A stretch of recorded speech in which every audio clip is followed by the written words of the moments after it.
Hello, hello, everyone, and welcome to another episode of Gay Men Going Deeper. This is a podcast series by the Gay Men's Brotherhood where we talk about personal development, mental health, and sexuality. Today, I am your host. My name is Michael DiIorio, and I have a very, very personal episode lined up for you today. This month in the Gay Men's Brotherhood, we are talking all about romantic relationships. So I thought this was a perfect time to give you guys out there a sneak peek into my own romantic relationship. So, my guest today is none other than the man who is the catalyst for my own growth in life and in relationships. He's the kindest person I know and also the biggest pain in my ass. And he just so happens to be my partner. Star, say hello. Hello, everyone. Okay, fun fact, guys. This might not be the first time you've heard Star and I speak. We did an episode, our very first episode was exactly a year ago. Episode number 20 called Love, Intimacy, and Connection Behind the Scenes of a Modern Gay Relationship. So, for those of you who listened back then, think of today's episode as a bit of a check in.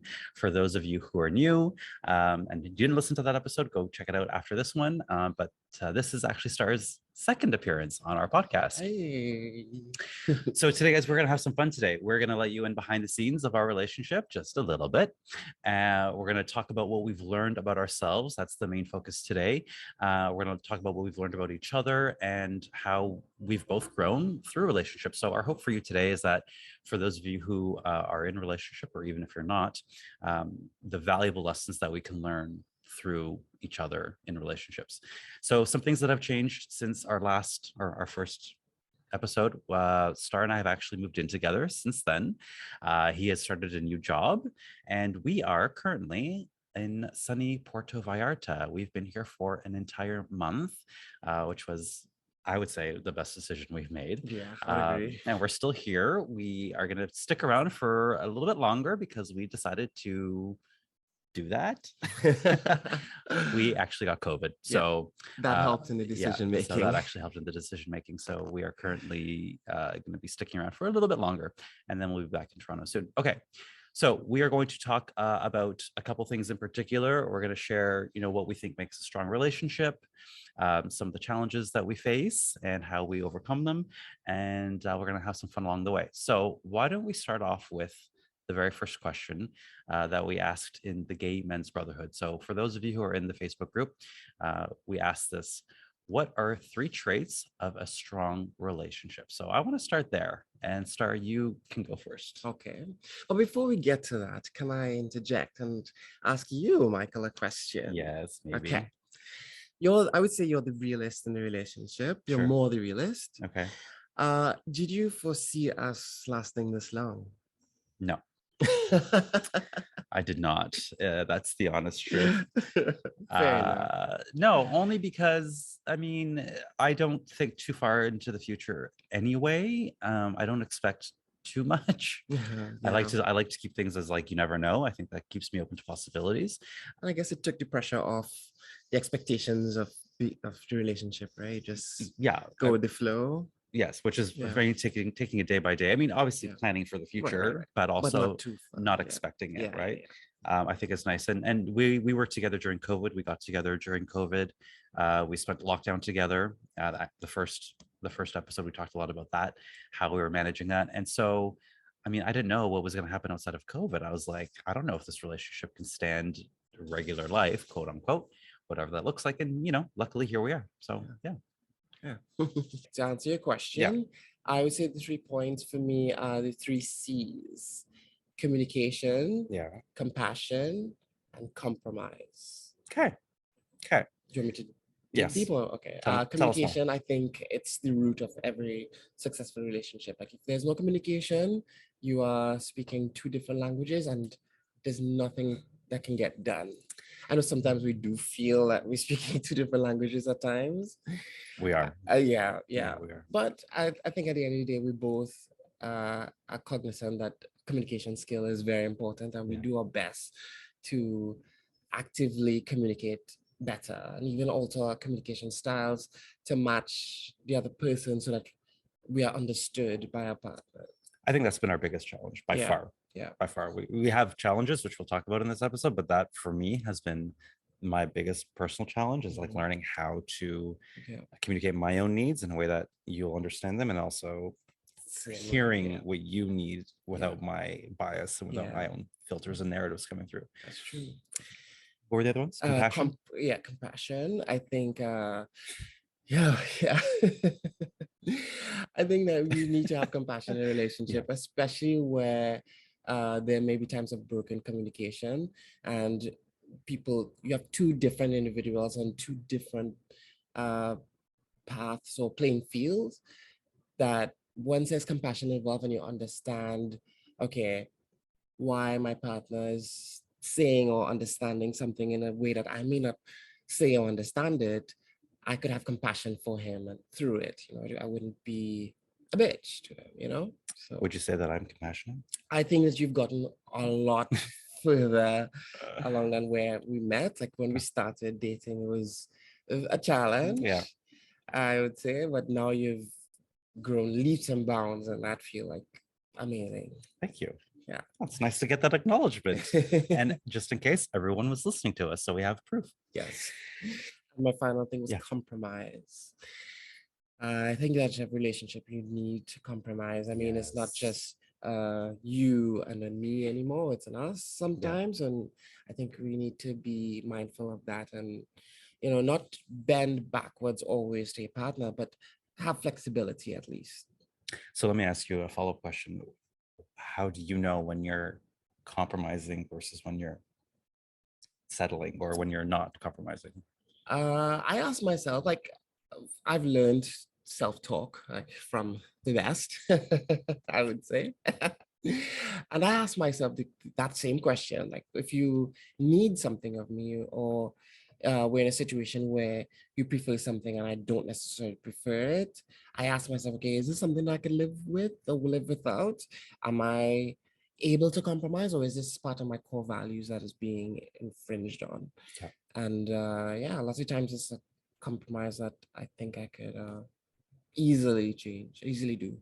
I think, I'll be honest, I think you're probably a little bit historically been better at compromising than me. Right. Only because I think I'm very independent and strong. Yes, those are good words. We'll leave it at that. Yes, I'm very independent. I'm very strong. I know what I want, and I don't. I guess I don't often leave room for negotiation, but I will. I can't compromise. Yes. And again, that's another thing, that you've grown leaps and bounds from when we first started dating as well. So I'll give you props there as well. Thank you. I love this. This is all like going to be documented. I'm going to remember this forever. Okay, mine are open and honest communication, no matter how scary it is. So I think communication is, and we're going to talk about that for sure today. I think the emphasis on the no matter how scary it is really important, because oftentimes communicating, it sounds nice, of course, but it can be very scary. There's lots of reasons why we might not want to communicate authentically how we feel or what our needs are. And so for me, being able to vulnerably tell your partner, or anyone that you're in a relationship with, how you feel about them, how you feel about what you need, what your desires are, all of that. Having the courage to speak your truth, I think, really makes a relationship go far. The second thing is a shared vision for the future that we are both excited about. For me personally, that's something that is a must in any relationship. And for us, that looks like talking about our future, even though we just kind of said we don't think too far into the future, but having shared goals. Like if I know that I want my life to look, a certain way, if he doesn't want that, then we're paddling in the opposite direction. We're not going to get anywhere. So having that shared vision, I think, is really helpful, and that's exciting. It keeps us excited for more and excited for what's next, and that eagerness and excitement for the future keeps us working together, which is really nice. And then finally, I would say a commitment to growth over perfection. That's very important, because when you can be in a relationship where growth is the top value rather than trying to be perfect, it makes things a lot more fun, first of all, and it also makes things a bit easier, because you allow each other a little bit of room to grow. And where you allow each other room to grow means you allow each other to make mistakes and you kind of hold each other through it. And if you're both committed to individual growth and growth in the relationship, it could be a really, really fun place to be. And instead, like, like in my previous relationship, I felt like I had to be this version of myself that he would love. And so that's not the case now. Now I'm like, listen, this is who I am, and it's not always going to be pretty, but I hope you will stay with me and hold my hand through it, and vice versa. Yeah, and I think that was one of our main points when we started dating or chatting, I guess. It was my what I told you. I said, be yourself. Yes. Like I always like to say, show me your fangs, or I'll love you through it. Meaning just be authentically you. I showed him my fangs. Yes, I did. Yeah. Yes, I did. Yeah. And you're still here. Yes. And for a point that you just made, I must admit that it wasn't something that I would think of outside of a relationship, which is the growth. Mm-hmm. It's not something I thought of before, but coming into this relationship and realizing just how far and how much I've grown through this short space of time. Yes. It's now like a focal point for me. So tell us about that. That's actually a great question. How have you evolved through this relationship? Oh, wow. I would have to say a lot of self-talking and self-processing my mental chatter. It's not something I would have done before.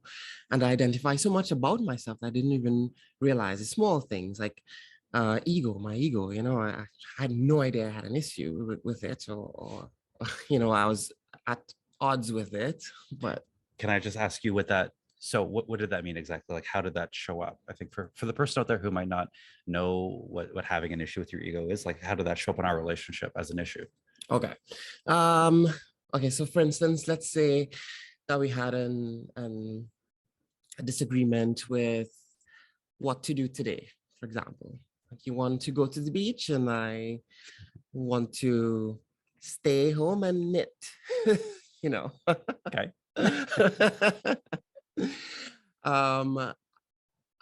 And in that argument, you probably would have said something that would trigger my sensitive self, and for me, that would have, before it would have meant, okay, I have to stay angry, show him that I'm angry, show him that I'm hurt, and kick a fuss, and then we'll end up staying home and knitting anyway. And what I've learned is to talk to myself and listen to that self-talk first. Yeah. Be conscious of the narrative and that conversation you have playing in your mind, and have the capacity and ability to tell yourself, hey, snap out of it. Like, what stupidness are you talking about? This is not you. And, just take that breath and take that chance to regroup, and then come up with a better response that wouldn't, ruin our entire day. We still get to go to the beach. Yeah. And it's when we come home. Yeah. It's that compromise, going back to your earlier point. Yeah. Okay, solid. Oh, by the way, I don't knit. I know. I'm like, where does knitting come from? I don't know. I just came baking, maybe, or cake. Baking. Yes, baking. Yeah. Okay, I want to answer that question. So, how has our relationship evolved since last year? I think that is a big piece of it. I think what you said in your 3 C's, all 3 of them, I think, have been for me big areas of growth. Communicating specifically, in that what I've learned is how to communicate in a way that's going to get the best result for both of us, like the best outcome is what I want to say. So if I want the outcome to be a loving, peaceful, happy relationship, which luckily we want the same outcome, then what I've learned is, okay, communicating the way Michael wants to communicate is not gonna get me very far, because I'm very direct. I like a direct approach, and I can be sometimes, what would you say, like a little sharp around the edges. A little sharp around the edges, which I've learned it's not going to get us any further. So what I've learned to do is, okay, how does Star need to communicate? And of course, still, making sure that my needs are being communicated, but just the way in which they're being communicated, there's a lot more flexibility there, where that has been so so helpful for me. Yeah, that's probably my biggest. Yes. In terms of how our relationship has evolved together, so I think before we go further, we should indicate the way that we see relationships, and the way that I would advocate for seeing relationships is there's Michael, whole, wonderful, beautiful individual on his own. There's Star, perfect, beautiful, wonderful, whole individual all on his own. And then we have this shared thing called a relationship. Thank you for the visual. We have this shared relationship, which is some of me and some of him, but it's not all of me and all of him. It's really important that we understand that we are individual people separate from our relationship, and we're coming together to share some aspects and create the shared vision, as we said. And so I think for me, how our relationship has evolved is really getting clear on all of those parts, and knowing that in order for our relationship to be strong, then it is within my interests also to care how Star is doing, obviously, and vice versa, but also that I am not my relationship, and neither is he, and he is his own person with his own needs. And hopefully for a long time we can share that commitment together. So I think that has been a big help. Also, how I think we've evolved is we've done a lot of work on our relationship. So a lot. I think me being a coach, and I'm just totally passionate about personal development, relationships, and now growth. I'm also very passionate about growth. Yes, that is really the crux of our relationship, is growth. But in that, we do a lot of work, reading books, watching videos, implementing our check-ins, that we talked about. Like, there's so many things that we do, journaling, yes, that we do that really helps us. I think the way I see it is, when I help myself, our relationship gets stronger. A stronger version of Michael means a stronger relationship, and vice versa. Yeah. Same with me. And I think for me, what I've realized, what I said previously, is about my ego work. I think that has also contributed to a healthy relationship, because when I work on myself and my ego, and being vulnerable, which is something I had to learn to do, because for me, my culture, I equated vulnerability as weakness. So it was another path that I had to go on the me aspect, so I could contribute a healthy lifestyle for the us part in our relationship. And I think vulnerability, learning to be vulnerable, was a big step. Yeah, 100%. And you have made a lot of growth there, just like you said that you acknowledged my growth. I want to acknowledge yours. Thank you. Yeah, because I remember being very frustrated, because I see, I guess the drawback of my work is when I see his bullshit all the time, and it drives me crazy, because I don't want to coach him, I want to be his partner. Right, so it's hard for me seeing through your pride, like seeing your pride and your ego, and be like, oh my god, we're not going to get anywhere. But you've done a really good job. When he asked me, are you okay? Yeah, I'm fine. Meanwhile, I'm like, this bitch is so not okay. And like, meanwhile, if I'm not okay, you will know about it real quick. I will tell you quickly, I'm not okay, and here's why. Yeah. So it's something I appreciate, that you learn from you, and I'm glad I did the work. Well, we are still doing the work, both of us, right? Okay, let's talk a little bit about our challenges. Okay, let's get a little juicy here. Ooh. What do you think has been our biggest challenge? Communication. No thinking necessary, no thinking needed. I think communication is something that we've had issues with in the past, a lot more issues, I think. Now it flares up ever so often. You would see that, I wish we communicated better in certain circumstances, but I think that that's something that we've had the most growth and needed the most most effort in. I'm going to put you on the spot a bit. Maybe I'll answer first, but then I want to give you a chance to think about this. Okay. What do you think specifically has helped with communication? Like, is there anything in particular that you think has been really beneficial? So while you think about that, I'll answer as well. Okay. So yes, I would agree. For us, our biggest challenge has been communication. Like I said earlier, learning how he would like me to speak to him, and vice versa. Specifically in the element of conflict. Of course, it's super easy to communicate when times are good, but when I'm angry, for me, if you guys aren't aware of attachment styles, it's definitely something to look into. Definitely, there's lots of content out there about your attachment style. So when I'm in a conflict, what I tend to do is I want to withdraw. because I sense there's safety in being alone. So for me, what that might look like is if we're having an argument, I'll say, listen, I don't want to be part of this. I just want to leave. So I'll go for like a walk, kind of leave the house and say, I'm going to go for a walk. Peace out. I don't want to deal with this. Kind of like a run away. And of course, I'm home stewing. Like, oh my gosh, he left. He doesn't care about me. He doesn't care about this argument. Yeah, very different. Very different. Very different. But I think what we've learned is I still have a need for getting away, and I can't argue and I can't communicate when I'm in it. I personally am someone who needs to withdraw, gather my thoughts, gather my feelings, calm down, and then when I come back, I'm in a much better place to get to a resolution. That's personally how I do best with conflict, but that's not his. So what we've had to figure out is, okay, if I have that need for alone time and you have a need to fix it immediately and the opposite of alone time, how do we do both? So what we've done is, if I do end up going for a walk, I'll say, listen, here's the reason why I need to get out of here for a moment. You tell me how long. Yes, and I tell you how long. So I'm going to be gone for 20 minutes, half hour, whatever. I'm going to go for a walk. Here's what I'm doing, and then I come back. And even before you get there, we have a code that should we share our code? Okay, you could tell them our code. Okay.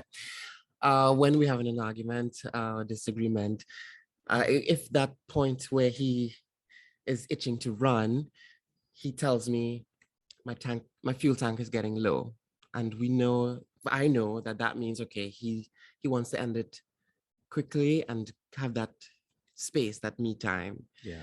So I know, okay, it's not to be defensive or take it personally when he actually needs to go. I kind of wrap up my points quickly in a little tiny bow, and I put a pin in it. Yes, that's it. We put a pin in it, and then when I come back again, and for me, whereas before I would have just not said anything, walked out the door, and like leaving him like, where did he go? How long is he going to be? What's happening? It makes him worse. Now what I say is, here's what's happening. Here's my need. Please honor my need. It'll make things better for us in the future or in the long run. Right. And what I've realized as well, not that I want to admit it or anything. Oh, I can't wait. But that time that you do go, I do take the time to process it, ask myself, what am I really making it mean? Like, how did I contribute to this argument or this disagreement? Like, could I have said anything differently to help the situation? And usually when he comes back, I'm much more able to, say exactly what I want to say and mean what I mean instead of just being emotional in the moment. Yes. Yeah. That high emotion in the moment. Yeah. It's not always a good place to try to resolve a conflict from. So to answer the question about what our challenges is, I think is it like kind of meta to say how we handle conflict has been, I think, initially our biggest challenge. Yeah. But we're getting a lot better at it. Yeah. Because conflict happens, right? Like any relationship, anyone out there who's been in a relationship knows that conflict happens. So disagreement, two different people, right? Very different people sometimes. But what I always say is that this conflict can bring us closer together if we so choose it. Yeah. And that's always my choice. Yeah. Not always in the moment, but when cooler heads prevail, I think, okay, this can bring us closer together. If we play our cards right here, if we really learn from each other, if we open up our hearts instead of shut it down or build walls, this could actually bring us closer. And that, for me, I think has been the biggest challenge, yet also the biggest growth. Yes. And that's what I was going to say. It's like a lesson disguised for growth. Okay, and to answer your question earlier about what specifically is helped in communication. Yes. I was thinking our self-check-ins. Yeah, I was thinking the same. Yeah. We do them every Sunday, most Sundays. Sometimes we do forget. So it's okay, guys, if you slip here and there. Yeah, we have forgotten. Yeah. But yeah, we do our check-ins, ask ourselves the tough questions. Sometimes, even in the moment when you're, when me, because I'm mostly the one that takes a little bit to, shake my feathers off. Yeah. But even in the moment of a debate or an argument, and we have to do the check-ins, I do it, and after the check-ins, I feel a lot better because I think we ask the questions that we wouldn't necessarily ask on a regular basis. So if we have high emotions. Yeah. I really like these because they give us an opportunity, like you said, to check in where normally we kind of take this for granted, like talking about what's going on in our internal world. We talk about what we've done for each other in the last week that made us feel seen, heard, and appreciated from the other. We ask, what can we do for each other in the coming week to make us feel seen, heard, and appreciated? We talk about, is there anything that's kind of like we're holding on to that one of us did that we're still like we need to talk about or we need to apologize for or unload. And then the last one is, what are we doing to create our shared vision for the future? And these are 5 questions that we do. And actually, I need to give credit to Craig Cassie. I got these from him. I don't know if he got them from someone else, but I learned them from Craig. So thank you, Craig. What I've learned in those discussions, and we say this every Sunday, we say, oh, I'm so glad I did this. And it doesn't have to be long. Sometimes it's like 10 minutes. That's it. But what I've learned is like, oh my gosh, there's so many things that I did that I didn't know either contributed to him feeling seen, heard, and appreciated, or did not contribute. And then once you know, I'm like, okay, well, now that I know that, okay, then I'll try to do better, or I'll try to do that again if it's something positive. And so it just gives you that really nice opportunity to check in with each other. And it's super, I would say it's even fun. Yeah. And it helps alleviate any sort of resentment as well. If you hold on to, anything that your partner done in the last week or so. It gives you a space to. We have a rule as well. Oh, yes, we have a rule. We're only allowed to pick one thing. Just one. Michael is very accomplished, I would say, in keeping tabs on Where are you going with this? I'm just parking it right here. I don't like to keep things in. It's just not who I am. So I really do need to, if there is anything that's weighing on me, I don't want to keep it for the next week. I want to talk about it. Actually, I would say it's me. I'm the one who usually would keep tabs on them. Oops, sorry guys. I shake it off. I just threw myself under the bus. I'm really good at shaking it off. You tend to keep things off. I'll be the one to more keep it in. Which brings me to my do's and don'ts for communication. Go for it. Oh boy, I'll try. But you're the expert here, so stay me if I'm going wrong, okay? I'd say you're also an expert in this now. Okay. Learn from the best. I would say one of the do's is do communicate with compassion and clarity. Like if you have to get a message across as to what you want to say or how you feel about a situation, like try not to beat around the bush when you're saying it. Just speak clearly, and remember you're speaking to a person with feelings as well. So just speak with that love that you would have when you're in love with them. With that same love, just speak clearly and give them not give them what you have in your mind, but give them what's in your heart. But in your mind, but you could do so in a gentle way, right? That's what I've learned. I would say a communication don't, defensiveness. Nothing will get you further away from each other than when you're defensive and you're not willing to listen and be open. I think for me, that's been a huge area.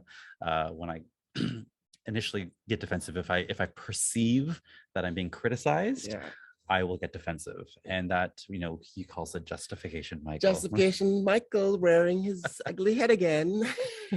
Yes, thank you, honey. Yes, we call him Justification Michael, and Justification Michael does not like to be wrong or does not like to be criticized.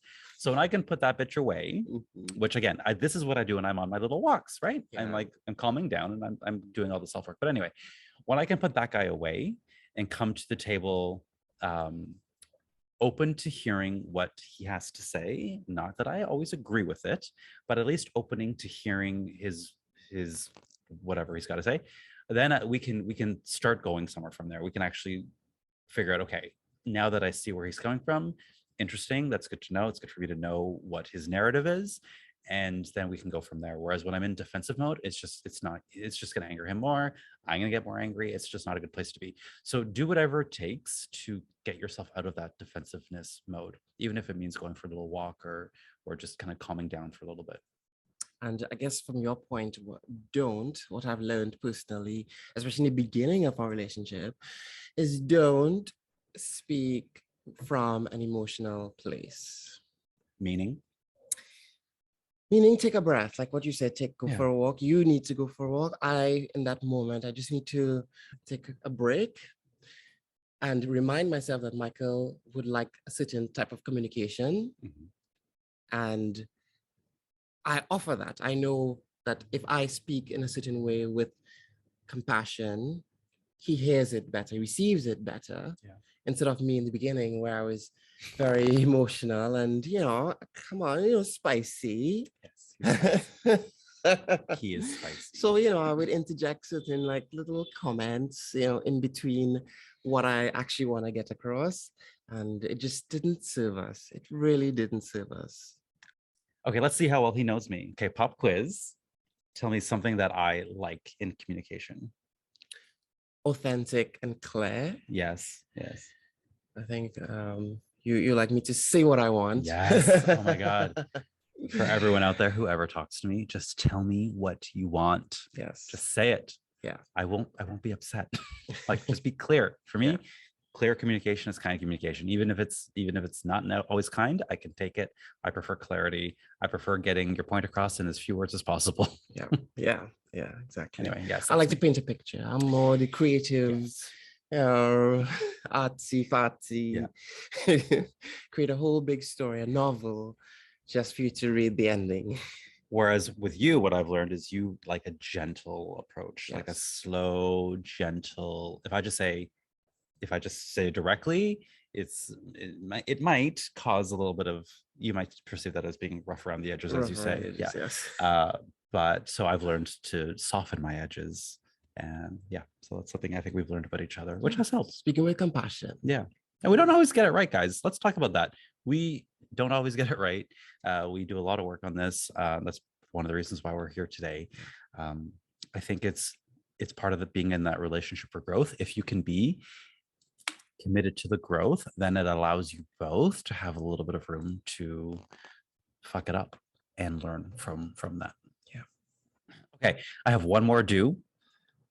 I have a lot of do's, but for the sake of this podcast length, let's just make it one more. This is like Coach Michael talking, but it really helps. When we are having any kind of conflict, I know that there's a story going on in my brain about him. And vice versa. He's having a story about me. So there's, what I want to get across, and then there's what he's perceiving I'm trying to say. So what has really helped us get clear on that is asking or telling the story I'm telling myself about you is, or the story I'm telling myself about this situation is, has been super helpful. Because we just did this yesterday. Because then when I'm like, oh, that's how you're receiving this? Oh my gosh, that's not my intention at all. What I actually mean is ABCD. Yeah. It clears up the confusion so quickly. I think that is a great thing to say. So it's the story I'm telling myself about either this situation or this behavior or you is, and that then you can get clear on what your narrative is, what your story is, and then what is actually happening. Yeah, I agree. Yeah. It's really good. We have lots though. So if you're interested in more of these do's and don'ts on communication, please reach out. Let me know. I have tons of these. I can help you guys out. But I don't want to take over our entire podcast with that today. So do we have anything else? I had just a surprise question. A surprise question. Yeah. Okay. I was thinking we've done this a year ago. Today's a year since our first podcast. Where do you see us in a year from now? Hopefully at the exact same spot, because my friends, we are looking out at the ocean. We're in Mexico. It's March sometime, like it's snowing where we live in Toronto. So I would love more of this. I would love more travel. I would love to see us more adventures, more travel. Really not too different than today. Is that allowed? Yeah. I think that's allowed. Okay, how about you? I would say the same. More adventures. We learned probably more stories about how we've grown and evolved, I would love to see how we've grown and evolved. Yeah. in I a think year. in this past year, looking at me individually and you individually, like I've seen your growth and I've sensed my own growth as well. So I think more of it's incredible to see what we will keep doing. So I mean, we talk about relationships as mirrors. You at the beginning and even today triggered me in so many ways, and that's what relationships do, guys. Like it's really a good thing to listen to your triggers when it comes to other people, even if you're not going to spend the rest of your lives with them. That's fine. Even just some guy you're dating, fine. Listen to those triggers within, because that is where the work is within you, and that is so powerful. And all the work you do within is going to just help you for the next guy and the next guy or whoever's there. Yeah. So listen to those triggers. Star has reflected back to me so many things that I either didn't want to see in myself or just couldn't see in myself because I was living in an echo chamber of Michael. But when he started reflecting back to me, I was able to be like, oh shit, okay, well, I have some work to do around, these few things. Right. And you've done the same for me. Like before I met you, I was on my own personal journey of self-development, self-growth. And, I thought that, I did my work and I'm ready for a relationship. And I met him and I thought that, okay, I'm good enough, but realizing just how much work I needed to do, things I didn't see or realize, you'd point out my blind spots. Yeah. You took my blinders off. Yeah. So who knows where we'd be in a year? Like I'm very excited to see. Yeah, and it works both ways, right? I'm curious, what is something before we met? What is some of the work that you're doing on yourself? So I've before I met you, and what spun me into this whole self-development was actually a breakup that was very tough. Yeah, it's very hard for me, and I didn't realize how much of myself I didn't know. I basic things as like, what's my favorite cereal? For years, I've been purchasing cereal that my partners would like. And I didn't know what I liked. So I bought every single cereal on the shelf, not at one point, just every time you go visit. I tried everything, all of them, so I could narrow it down. And, it's just those little key moments that you take for granted, So I learned who I am and what I like. And I would hope, I mean, I always tell you this all the time. I always say to him, like, don't people please me. Like, just tell me what you want. Again, just tell me what you want. And we'll deal with it. That's good. I think that's really important work to do. And I think for me, I would say I was single for what, 2 years? 2 years, which were two great years. But I think the work I had to do before meeting you was really learning to express what I want. So I told you guys at the beginning that my previous relationship, I felt I had to be this perfect version of, not perfect, but this version of me who was not authentically me, who my partner would then love. It's like, okay, I need to be this person for you, which is not, it's a terrible place to be in a relationship because it doesn't feel aligned to who I really am. So what I learned was I just need to show up and be authentic, and the right guy will say, yeah, I'll stick around for that. And this is the guy who stuck around. Other people were like, yeeks, nope, not you, bye. And that's okay. That's rejection's good. I would say that. You find your tribe eventually. So that my advice for people out there seeking a relationship: don't change who you are. Know who you are, embrace who you are, and your tribe will follow. Tribe? Are you gonna have a relationship with lots of people? No, I mean the people in your life that would come to you, whether it's for romantic relationship or friendship. It doesn't matter, people would come. Yes, they will. And I'm very happy you mentioned that. So I think since I have the opportunity to have the closest person in my life on this podcast, which I have only done that one time, I think we have a very unique opportunity here for the audience, for you guys who listen to me each and every week. Star, why don't you tell these people something that you know about me that maybe they don't, something that might surprise the audience? Okay. Are you sure you want to go there? Okay. I can handle it. Yes. Okay. Everyone out there, what you don't know about Michael is that when you're vacuuming, he will walk where you already vacuumed into the dust and come back and just traipse the dust everywhere. God. Okay. Okay. Being serious. That was one point though. But yes, I do that. yeah, he does that. I'm not looking at where you're vacuuming, honey. I'm just walking around the house. Okay. Okay, but I think what people might not know is your fun side, like how fun you are. Yeah. Like our relationship is very. I mean, it's a cylinder of growth. Like it's a lot of work putting in there, but at the same time, it's a lot of fun. Like we laugh a lot every day. It is always funny. Like, he's hilarious, so we crack up a lot at home. I have a dark sense of humor, I think. Yeah, and I think I have that too. So I think that's why we crack each other up a lot. You are very funny. But I think that's true. I think on this podcast, I don't get a chance to really show that side. So yeah, that's nice. Yeah, it is very true. We do have a lot more fun than maybe we're giving ourselves credit for talking about growth. Yeah. Which I think for me, play is a really important part of relationships. As much as we value growth, I absolutely need to have that sense of play, adventure. I mean, here we are, right? Spontaneity. Exactly. I'm very spontaneous in nature. Yeah, because this trip was spontaneous. Like, we were just on the couch looking at the snow. And it was like, why are we doing this? Like, why? Open our laptops and here we are. Yeah. Okay, that's a good one. Yeah. And what do you think? Well, the audience, I guess, don't really know me, but what is one trait that you believe that you admire about me? Just one? Yeah, just one. Just one? We don't want to be here all night, That's a whole series. One trait. Oh my gosh, I have to pick one. I would say you are probably the kindest person I've ever met.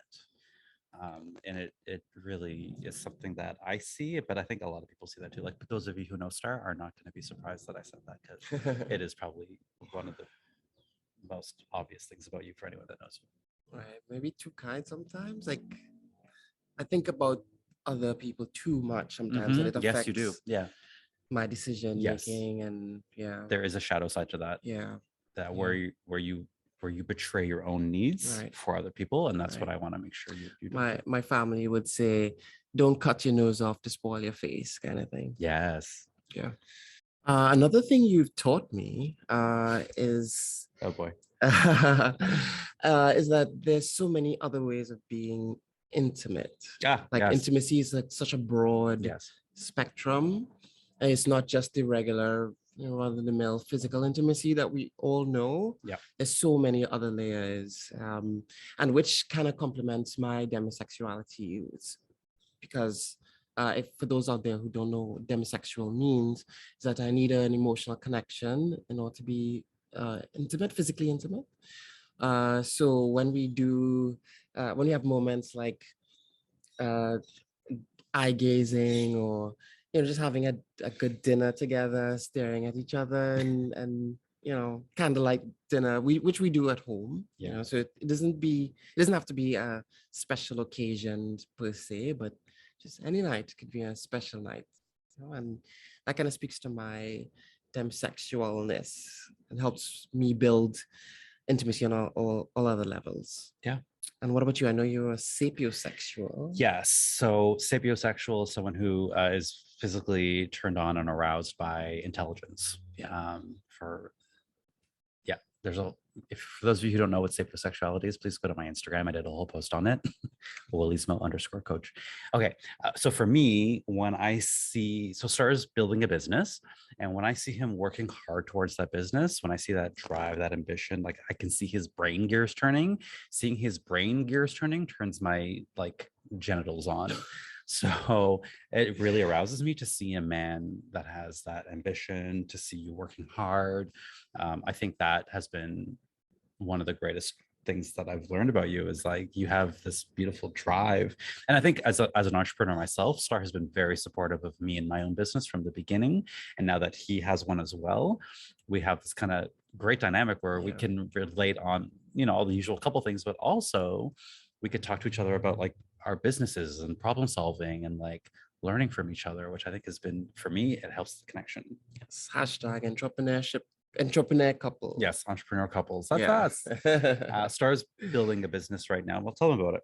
Okay, I guess a lot of you may not know, but I'm also a business consultant. So I'm building a business consultancy business in Canada. It's digital. So even if you're not in Canada, I can assist you with anything. If you have a business idea, just reach out to me and we can make it profitable. He has helped me so much in my own business. I will say that. Yeah. Yeah, it's nice to have that outside opinion, because obviously when you're in it, for all you entrepreneurs out there, when you're in it, you're not always the most objective, Right. and you're not always making the business decisions that are best for the business. Right. So yeah, it helps to have that objective person who knows his stuff. And it helps to have someone with a great work ethic as you, because you kind of drive me to, be ambitious as well. Seeing how passionate you are with your work and the joy and love that you put into your work, like you're building a course, like for those, I don't know if he said it yet, but he's building a course. I haven't told them yet.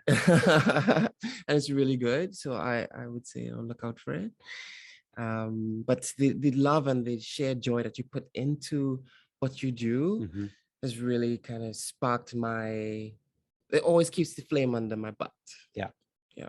Yeah, and that's the thing about the intimacy, right? So there's physical intimacy, intellectual intimacy, emotional intimacy, and what's the last one? Oh, experiential intimacy, which I talk about a lot, and we will get into that on future podcasts. But I think it's really fun with your partner to explore all these different kinds of intimacy, because it just makes it like an adventure. Like, how else can we?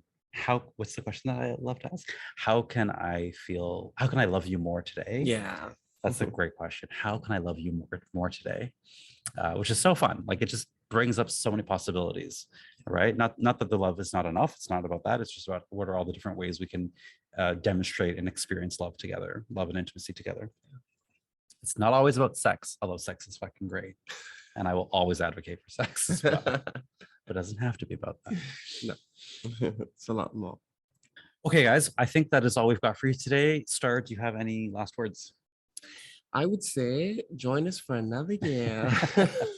Join us in another year. Just in another year. No, and if you have any questions or any comments, feel free to message Michael. Or you. Or me, yeah. Me. I'll put our info in the show notes if you guys want to reach out. We would love to hear from you. Like, if you have any questions, maybe we can do a jump on your Walismo page and answer some questions. Yeah, absolutely. Yeah, happy to do that. Last time we had so many comments. So please reach out. You can comment to us on YouTube, or you can find us on Instagram. Like I said, I will put that in the show notes below. Anything else? I think that's it. Okay, guys. Well, thank you so much for joining us. Like Star said, maybe in one more year, we'll do another one of these. This has been really fun. Yeah. I've actually enjoyed doing this. Yeah. Okay, so final words. If you guys did enjoy this podcast, please leave us a 5-star rating and give us a review. We will be reading out our reviews on our next episode, we will be talking more about relationships through the entire month of March. So please join us for those. If you're not already in the Gay Men Going Deeper membership, please join us there. That is where you can take your personal development to the next level with Matt, Calan, and I. Also, I want to say thank you to all of our Patreon supporters. And if you are interested in supporting our show, please join our Patreon page. Go there and support us. Everything that we get helps us build our community, which is a lot of important work we have here for gay men. Okay, guys, thank you so much for joining us today, and we'll see you next time. Thank you. Be well. Bye.